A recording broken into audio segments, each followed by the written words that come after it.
You're listening to the EmpowerTech podcast with me, Iyari Cevallos. This series is a collaboration with Women in Technology, spotlighting the remarkable winners of the 2025 WiT Awards. Professor Christine Beveridge is the 2025 Women in Technology Excellence in Research Award winner. Professor Christine Beveridge is internationally recognised for her groundbreaking contributions to plant development biology, particularly in understanding shoot branching, an essential trait underpinning crop yield, resilience and productivity across agriculture, forestry and horticulture. Her discovery of strigolactones as a new class of plant hormones was a transformative moment in the field, unlocking new understanding of how plants control their branching, regulate nutrient uptake, root and shoot growth, weed competition and environmental stress. More recently, her focus has shifted to identifying how different genetic and physiological networks work together to control plant productivity and how these networks can be used by others such as plant breeders. Christine's pioneering work and insights have had broad influence in plant science. The genetic information has been used during improvement of diverse crops internationally. Her influence reaches far beyond the lab bench. A champion for collaboration and inclusion, she leads a cross-disciplinary team of biologists, geneticists, and mathematicians to translate complex network biology into practical tools for plant breeding, bridging the gap between discovery and real-world impact. Her team's current work aims to integrate gene-environment interactions into breeding pipelines, attracting investment from leading multinational companies. Across her career, Christine has consistently lifted others as she climbed, mentoring countless early and mid-career researchers, particularly women, and creating opportunities for diverse voices in science. She embodies the values of equity, excellence, and enduring impact, leaving a legacy not only of scientific achievement, but of a research culture that is more inclusive, supportive, and future-focused. Christine, it's so lovely to have you here today. Thank you so much for having me. Can't wait to hear about some of the work that you're on with. So let's get started. Can you tell us what drives your passion for the work that you do? Oh, look, I really love working with plants. They are so incredible. They're like the world's shape changes. You know, you can prune a plant and it'll suddenly produce another 3 shoots. You know, you can grow it in the shade and it'll grow really tall. And it's just so amazing. And I find them super fascinating. And relative to a lot of areas of biology, there's just so much we don't know. So the opportunity to actually contribute something is quite significant. Oh, look, that sounds fascinating. Where did this love of biology or plants come from, Christine? Look, actually, I wanted to be a teacher when I was a student. And my parents said, "Oh, you could either be a secretary or a nurse or a teacher." So off I went to learn to be a teacher. Mm-hmm. And yeah, what I found when I got to 3rd year was this great professor who designed this cool experiment for me to do all by myself, and I just got really sucked into the whole discovery thing. I got hooked. Oh, brilliant. And Yeah. so that doesn't sound like the more modern experience of getting into biology. I can understand, that may not have been in your sights early, which is great to hear because we all get to where we are in different paths. And can I ask, when you discovered that this was something that you really wanted to do, what decisions did you make at that point about what to do next?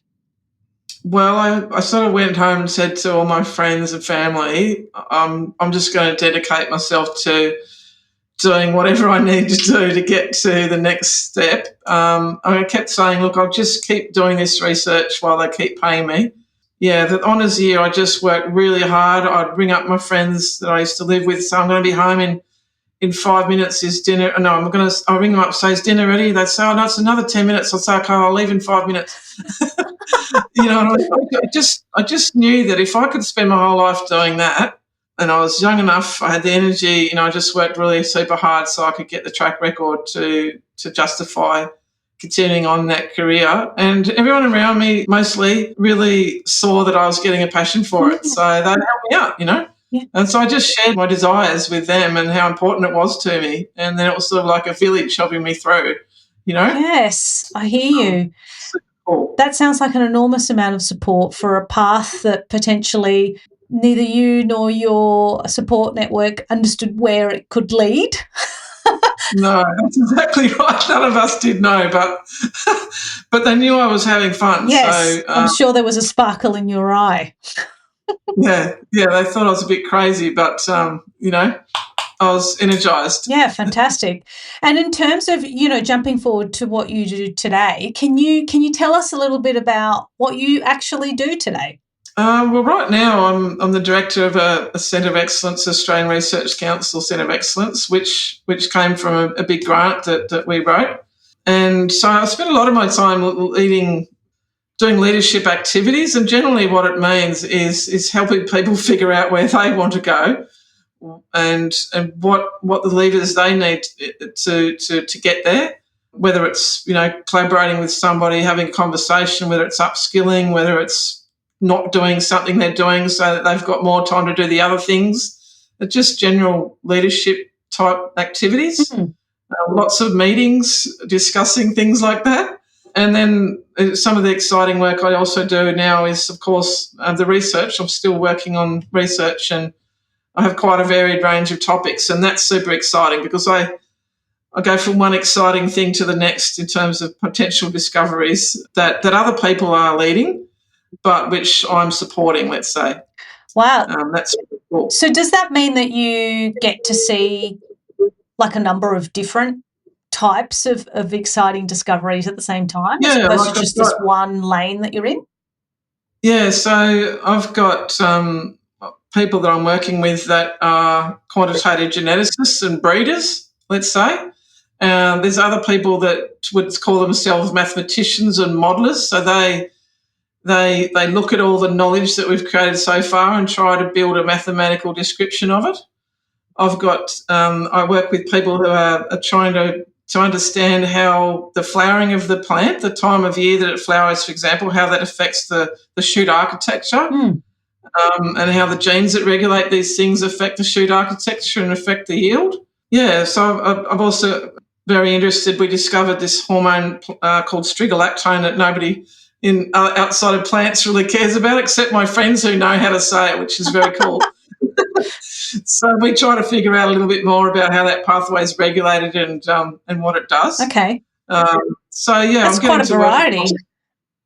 Yeah. So, and Christine, so just for those that are wondering how you went from that research days at university through to leading such a variety of things, can you talk to us about the career just before getting into leadership? Like, how did you end up in the role that you are? Did you continue down the kind of science, biology learning? Yeah, absolutely. So I've been studying shoot branching all of my career, which is little buds that grow out into shoots, trying to figure out how that works. And so I've been looking at that from different angles, discovering different components of the system that leads to understanding how plants branch. And so in the process of doing that, I already had to develop, somewhat different skills as the story just naturally leads you. Science is like that, you're discovering what the biology has done over millennia. So you have to go where it takes you if you want to understand that thing. And so as I did that, my team got a little bit larger. So then I had to develop leadership skills in order to effectively support that team. So I did get some training around that. Plus I was doing a lot of teaching, which I didn't get a lot of training for, but learning on the job. And then I recognised that, the university system itself needs people, leaders, to get things right. And a lot of times academics don't put their hands up because they only want to do the research. But I could see, gaps in the processes and systems that we had going. So I decided to jump into that as well. And in part, it might sound silly, but in part I was thinking, well, that's sort of making sure that I'm a valuable part of the university community, and if my grants ever were to stop, I would still be valuable.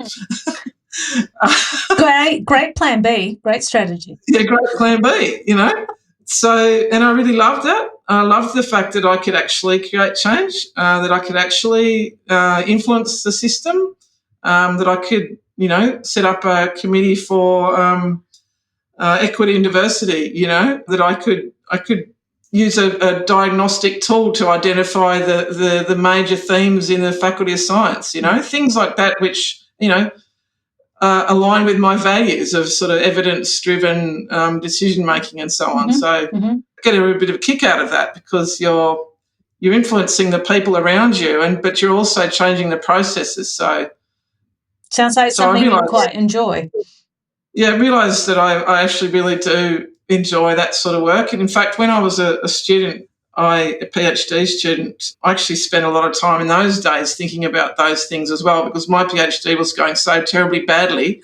I sort of looked at, well, what are the support structures for students? And there weren't really any. So it's like, well, for PhD students at the time. So I spent a fair bit of energy working on that. And so I really do, at some sort of fundamental level, enjoy thinking about culture and how culture influences people's success and their happiness and so on. Okay. And you've made that sound rather a smooth journey, Christine. So I am going to ask, can you tell us about a couple of challenges that you faced? Maybe one early on. Early on, what were some of the challenges that you found in what you wanted to do and potentially, the workplace that you chose? The very first challenge was I had this brilliant year, my first exposure to research. Everything I touched just seemed to go smoothly. Not because I was particularly good at it, because nothing went wrong. Then I had a year where nothing seemed to work, and so I was really I got nothing out of that year, like 2 numbers literally out of the whole year, and and so I thought, oh, maybe I better go back to teaching. But I just sort of spoke to my supervisor about it, and he took me out to lunch and thought that might solve everything. And I realised I just needed to change tack. Mm-hmm. And once I changed tack, things started to work for me. Mm-hmm. So that gave me the lesson: if something's not working, don't just keep doing it. Yes, and you also made that sound like quite a solitary activity. In terms of what you were doing. Were you working on your own for most of that year? Yeah, I would say I sort of had an old school supervisor, and also other people weren't working on my topic. So yeah, it was quite a sole activity. Yeah, so that would have, I guess, amplified that feeling of not really achieving a lot in that year, I suppose.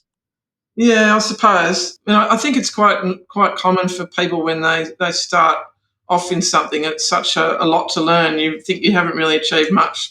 But I'm sure I learned a lot of skills during that time, even though I didn't get many results. And then that's not really that uncommon. So it's certainly something I can share with people around me who have similar experiences, certainly. And I think you then asked me to tell you something a little bit later on. So later challenge.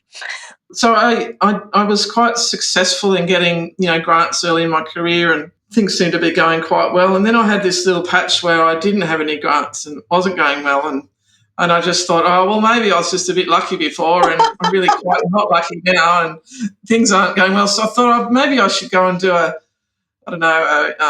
what is it called? An MBA, because a bachelor, learn business, maybe I can then sort of, switch off into some sort of, company thing or business or whatever. And so I researched all of that. And it was funny because in doing that, I actually met some interesting people that taught me a little bit about business. And I had a few conversations with people researching it. And they said, why are you doing this? And I'd explain why I'm doing it. And say, yeah, but don't you know, blah, blah, blah, blah, blah. Don't you know that working with people is the most difficult thing you'll ever do? Or don't you know that, failure is a really normal part of science, and, it's typical to have a period with no grants, et cetera, et cetera. Yes, I didn't end up doing the MBA, and I don't remember what. You got talked out of it. I got talked out of it, or maybe I got another grant, but I was actually really excited about the thought of doing it. Yes. But, never got to do it because I guess I must have got a grant or something. Yeah. Okay. So sounds like, although we can easily make our ascent to where we end up sound picture perfect, there's usually, bumps and doubts along the way. So great to hear, the humanity in your journey. It's important for us all to understand that happens to everyone. And what were you surprised about? What have you been pleasantly surprised about along the way? Pleasantly surprised. Well, I don't know. The thing I enjoy most is actually working with people. How giving people are of their time and how caring they are with each other in science is just beautiful. And how international science is. I grew up in Tasmania. I hadn't really met people who spoke a second language or first language that wasn't English. I just had no experience at all with that. Did my PhD in Tasmania and then went to France for 2 years where it was just amazing living in Europe, having never left Australia, was just incredible. And then just the career after that, some of my closest friends in a lot of ways are people in other countries that I've met through science. The way that we interact in science, that goes across, political boundaries without any hesitation, in the most part, is just beautiful. So that, and the fluidity of that was quite surprising. And I think another thing that surprised me, perhaps after that realisation, was that something that our dean often says, which is that you became famous internationally first, then nationally, and if you're extremely lucky, at some point at the very end of your career, you might be acknowledged within your own institution. That does sound a bit backward. Does sound backward, doesn't it? But, it's so true, and that's something that, people need to realise, that they may actually be a leader in their field but not really understood by their own colleagues in their own university because, we often hire a diverse range of people so we can do the teaching, which means that often there isn't anyone who actually really understands what you're on with. Yeah, so you're quite specialised, and I assume that means that your colleagues, your true colleagues, are actually global. You have that global kind of camaraderie. Wow, which is so cool. Yes, that does sound very cool. You've made me really curious about what day-to-day is for you today. Can you tell us about what your team is typically on with day-to-day? What's a typical day for your team? Well, many of them are working with plants, looking at measuring their growth, and so they'll be looking at a range of different genetically diverse plants and trying to understand how the genes are changing the way the plant grows. So they're making measurements. Mm-hmm. So does that mean that they're in a lab or outside? They're in a glass house or a new plant growth facility, which is an indoor big building that we've just had built at UQ. Mm-hmm. So that would be a bit of their day. Then they would spend some time like maybe cutting up the plant and extracting RNA and DNA and looking at how the plant's regulated at the genetic level. Okay, and that's done in a lab with some equipment and microscopes? Yeah, there's microscopes. There's big centrifuges and machines that can grind up the tissue really fast all at once. There's machines that do the PCR that you would have heard about during COVID, all the PCR testing. We use the same technology. In fact, during COVID, they wanted to borrow some of our equipment. Did you allow them to borrow the equipment? Yeah, we did, but I think ours ended up being too old, so they didn't take it. Yes, there's a lot of sort of high-tech equipment in the lab. Most people off the street wouldn't have a clue about I what it all wouldn't either. is. No. And are they quite – you said that some of them are a little bit old. Does that mean that they're quite large bits of kit? Some of them are sort of, let me think, the size of an oven, sitting up on the bench top, that sort of thing. There's quite a lot of pieces of equipment like that. Mm-hmm. Then we have, walk-in growth rooms. We have, cabinets for the plants. The big machine that grinds the samples up, that'd be like an oversized coffee machine. Okay. Then there'd be an autoclave. which is like the size of a washing machine. Yeah, so they are quite big, chunky bits of equipment. And then sometimes there'll be something that's super expensive that's really small. Yeah. Okay. And when your team has, I guess, crunched the data, they're sitting at a computer, what are they trying to analyse and for what purpose? Well, we're trying to understand what makes the plants branch as a major part. So we would correlate things like the level of the expression of a particular gene with how much the plant's branching. Or we might want to connect that gene to a signal, like I mentioned, that strigolactone. So more of that gene expression means more of that hormone, which means less of that branching. We look at sugars, which is another really major player for this. So we might look at genes that upregulate sugar signaling or downregulate it. And so you're trying to build this sort of, imagine this network of interactions that's happening inside the plant. Like the plant doesn't look very fancy, but inside there's this whole network of interactions that's going on, and we're trying to piecemeal pull that apart and understand each little component. Okay. One at a time. And we do that by making mutants for each of the genes that we think are involved, or measuring the signals going up or down and correlating those with the phenotypes, which is what the plants look like. Okay. So it's really dissecting a network apart, using all kinds of different experiments. You know, we do grafting to look at how signals move from root to shoot. We dob hormones onto the plant and see if it inhibits them or promotes their branching. And so all of this stuff collectively comes together into a sort of a network diagram. So then you can imagine a bunch of nerdy scientists standing in front of a whiteboard with this crazy diagram going, but what about this? You know, drawing another arrow in there and rubbing it out. No, it's over here. Okay. And what does your research contribute to? Is it for the greater knowledge of what we understand plants can do? Yeah, it's that, but also branching is a really important agronomical trait. So, yeah, in wheat, for example, the number of tillers early on in its life will determine quite often accurately its yield. Okay. Often we get unwanted branching with pruning, and in crops like avocado and mango, you might get an unwanted flush after pruning. We don't really know how to stop that. We'd like to know how to stop that. Crop like maize, really a very long time ago when it started being domesticated, the big yield increase was actually due to removing branches or tillers. Okay. So it's one of those traits that underpin yield of crops, and makes it predictable. You know, we need to be increasing yield by, you know, with population going up, we need to be increasing yield without taking up more land. So modulating a trait like architecture can help doing that.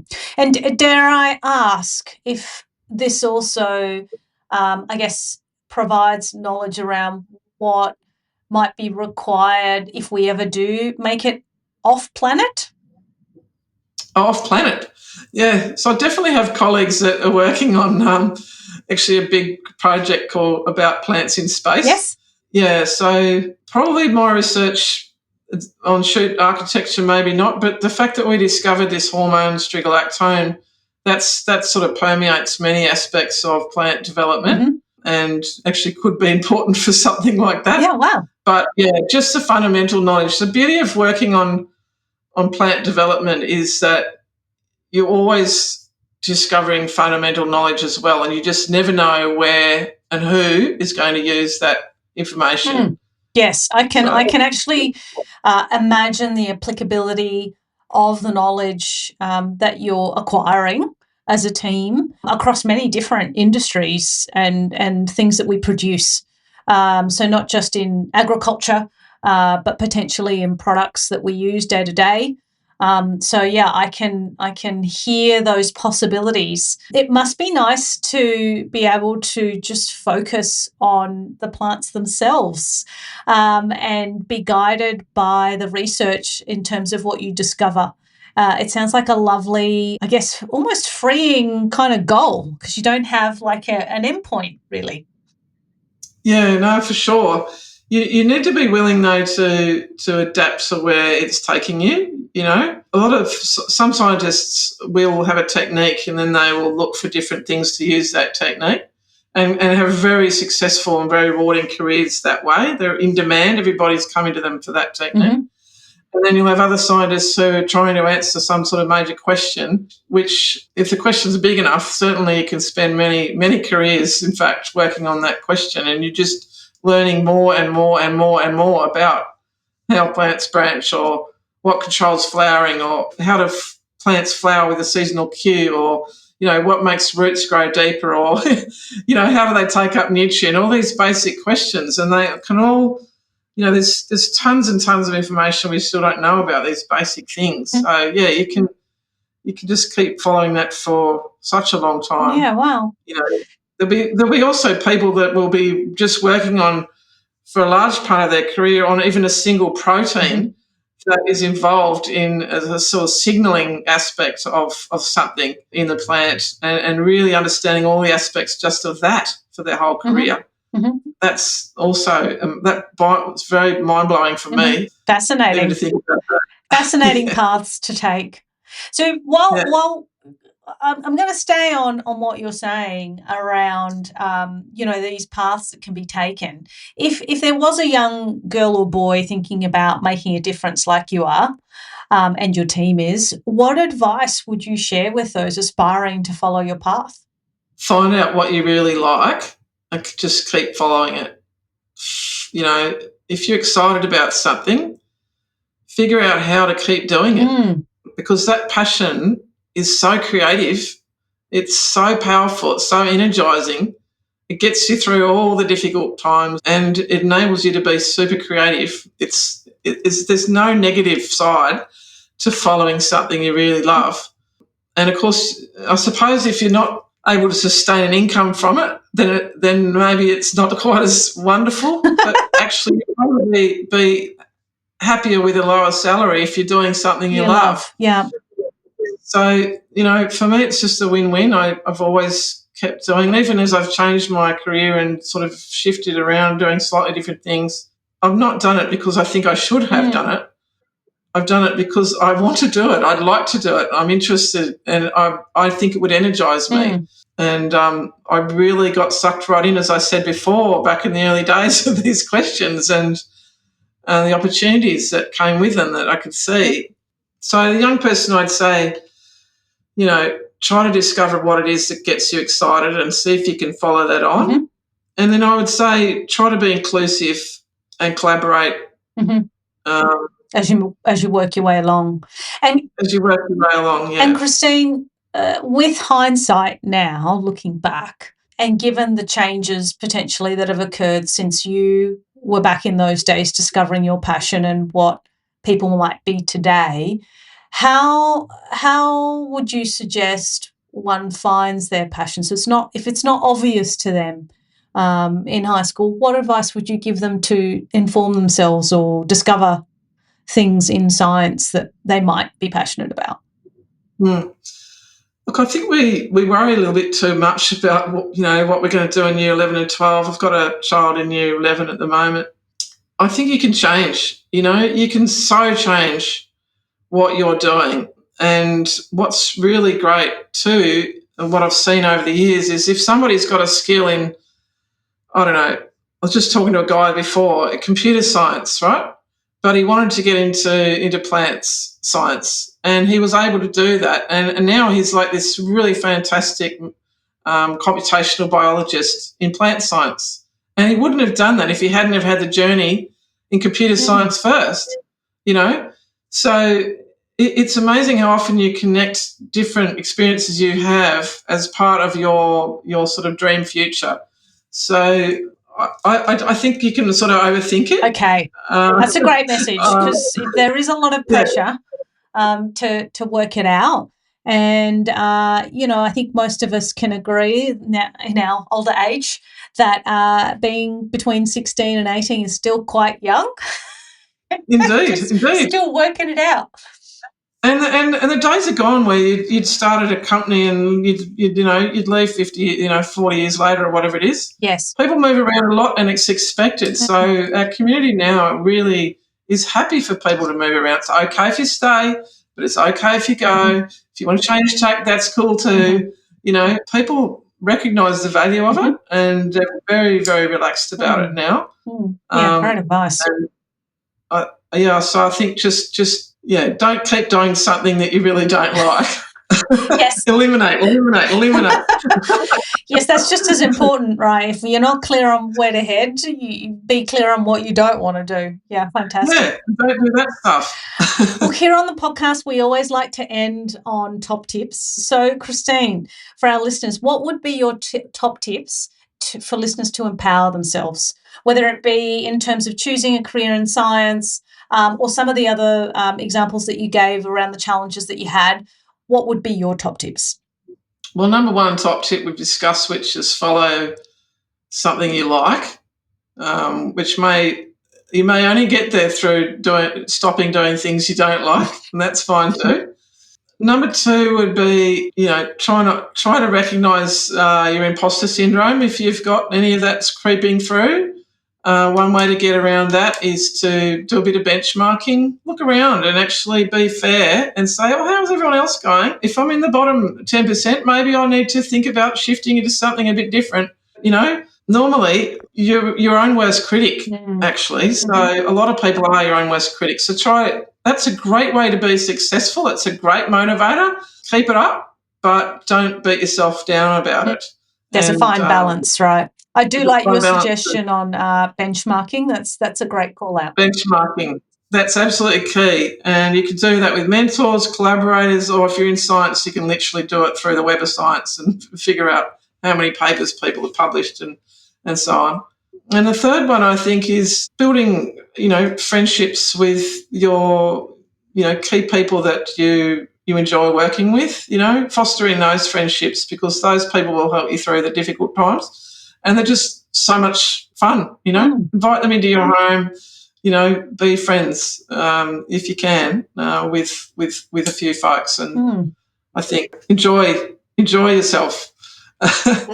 It's not all about the work. It doesn't have to be serious. Yes. It doesn't have to be serious. Yeah, fantastic. For sure. Well, Christine, it was lovely having you here today and hearing all about the work that you're on with. Very interesting and lots of fun. Thank you for coming in. Yeah, thank you so much for having me. I appreciate it.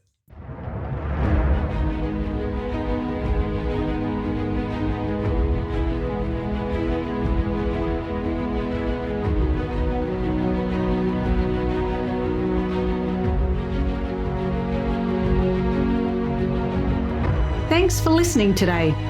Do keep in mind that this is a podcast for informational purposes, and all we're really doing is sharing our opinions on things that matter to us. With that being said, if you liked what you heard and want to continue supporting us, share this podcast with your network to help us grow and bring on even more guests. Until next time, this is Iyari from EmpowerTech, signing off.